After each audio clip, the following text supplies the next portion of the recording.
学校内底真侪家长想要甲囡仔送来遮读册的新竹市关部国小，不过这校舍也未完全来起煞，这预算着对本地2亿3千万追加到13亿8千万。伫选举期间也引起外界讨论。立法院的教育文化委员会今仔日也来考察，连面上任的市长辜鸿安也来到现场关心。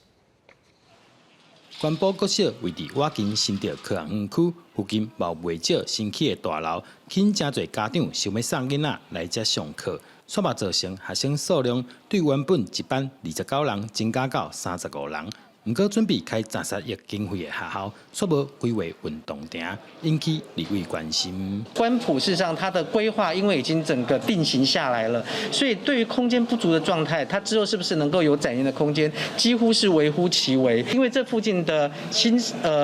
就学龄的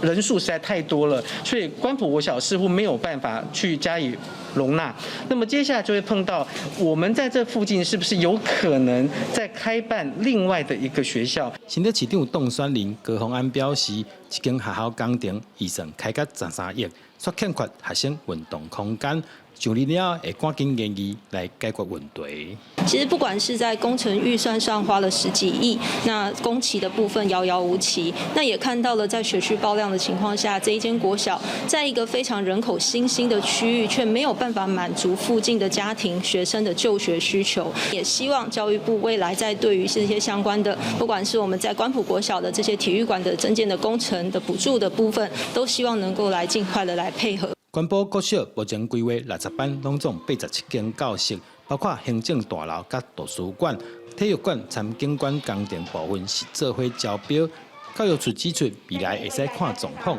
来做调整，用在予学生有运动的空间。记者刘君和新竹报道。